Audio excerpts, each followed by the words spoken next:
మనందరం మనకి 2 వీలర్ కావచ్చు, 3 వీలర్ కావచ్చు, 4 వీలర్ కావచ్చు ఇన్సూరెన్స్‌లు తీసుకుంటున్నాం. తీసుకున్నప్పుడు కొన్ని విషయాలు మనం నెగ్లెక్ట్ చేస్తున్నాం. ఆ నెగ్లెక్ట్ చేసేటప్పుడు ఏం జరుగుతుందంటే, మనం ఎప్పుడైనా క్లెయిమ్ చేసుకునేటప్పుడు దానివల్ల చాలా లాస్ అవుతుంది.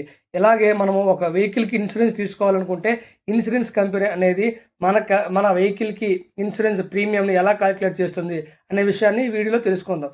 ఇన్సూరెన్స్ ప్రీమియం అనేది Indian motor tariff general regulation 8 ప్రకారము మనకి ఐడీవీ వాల్యూని కాలిక్యులేట్ చేస్తుంది. ఐడీవీ అంటే ఆల్రెడీ మీకు చెప్పాను. Insured declared value.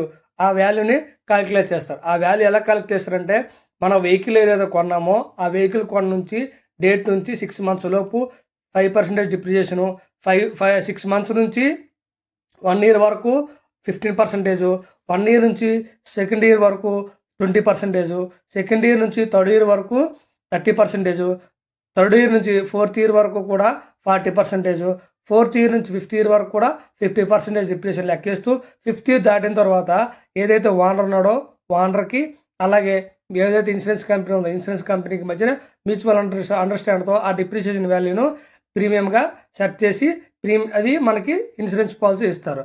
ఇప్పుడు ఆ ఇన్సూరెన్స్ పాలసీ తీసుకున్న తర్వాత మనకి వెహికల్ థెఫ్ట్ జరిగితే ఏదైతే ప్రీమియం అమౌంట్ ఎంతైతే మనము కవర్డ్ అమౌంట్ తీసుకున్నామో అంత ఇన్సూరెన్స్ అమౌంట్ అనేది క్లెయిమ్ చేసుకోవచ్చు. అలాగే వెహికల్ యాక్సిడెంట్ అయిందనుకోండి, డ్యామేజ్ అనుకోండి, కొన్ని పార్ట్స్ డిప్రిసియేషన్ ఉంటుంది.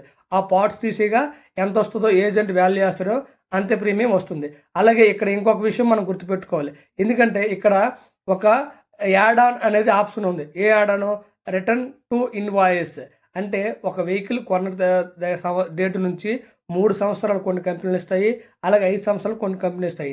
ఈ ఆఫర్ని add on offer return to invoice. అంటే ఒక వెహికల్ కొన్నారనుకోండి, ఆ వెహికల్ కొనేటప్పుడు ఈ రిటర్న్ టు ఇన్వాయిస్ అనే ఆప్షన్ అనేది ఎనేబుల్ చేసుకుని ప్రీమియం కొంచెం ఎక్కువ అవుతుంది. అది తీసుకున్నారనుకోండి, అప్పుడు ఎప్పుడైనా మీకు థెఫ్ట్ జరిగినా, యాక్సిడెంట్ జరిగినా ఆ వెహికల్ తాలూకా ఏదైతే ఉందో క్లెయిమ్ వాల్యూ అనేది మనం కొన్నప్పుడు ఎంత వాల్యూ ఉందో అప్పుడు జరిగిన తర్వాత థెఫ్ట్ జరిగిందనుకోండి, దానికి ఫుల్ వాల్యూ ఇస్తారు. యాక్సిడెంట్ డ్యామేజ్ ఫుల్గా అయిందనుకోండి, ఆ వాల్యూ అనేది ఇస్తారు.